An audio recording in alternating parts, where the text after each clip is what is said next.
Baron Geisler, inireklamo.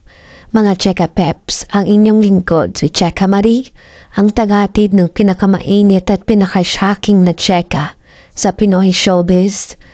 Ngayon, hold your pearls dahil ito na naman tayo sa isa na namang pasabog na balita tungkol sa paborito nating controversial na actor. Walang iba kundi si Baron Geisler. Isang madrama at maalkohol na gabi.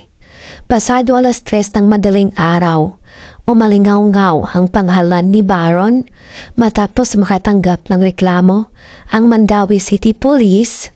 Ayon sa report, nagwala di umano ang aktor at nagbato ng kung ano-ano sa isang bahay habang nasa ilalim ng matinding impluwensya ng alak. Ang twist, ang mismong tumawag sa pulisya ay ang mga bayaw niya. Ay sis, parang eksena lang sa teleserye, diba?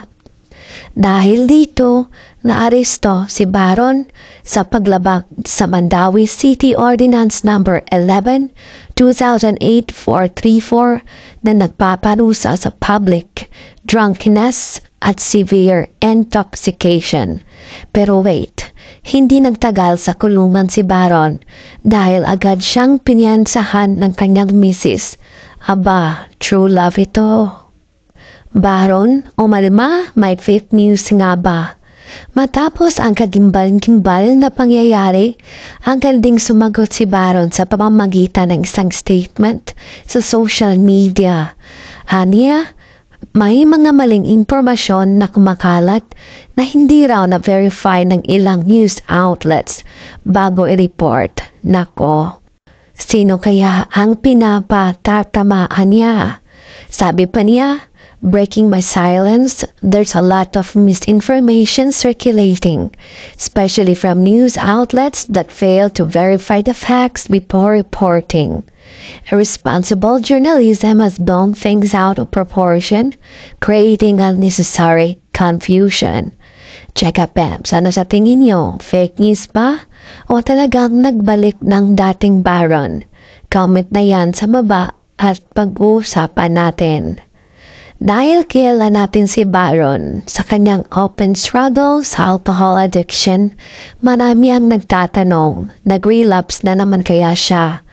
Matagal na niyang isiniwalat ang kanyang pagsusumikap sa sobriety at pagiging isang makadiyos na tao. Pero ang latest na eksena niya mukhang ibang usapan na. Aba, kung si Britney Spears nga bumabalik-balik sa kontrobersya, si Baron pa kaya? Ano sa tingin niyo mga Cheka Peps? May chance ba siyang bumangon ulit? Magbigay ng inyong opinion sa comment section. Sa ngayon, wala pang detalyeng inilabas si Baron kung may balak siyang magsampa ng kaso laban sa media na di umano'y nagkalat ng maling impormasyon. Pero knowing him for sure, hindi ito huling beses nating maririnig ang kanyang pangalan sa headlines. Kung gusto nyo pang updated sa mga ganap sa Showbizlandia, aba ano pang hinihintay nyo? I-like ng video, i-share sa mga kacheka, at higit sa lahat mag-subscribe para wala kayong mamiss na cheka. Si Cheka Marie ito, ang inyong ultimate showbiz queen na magbabalik for more pasabog na balita. Cheka Peps, stay tuned. Bye. Mwah mwah. Chup chup.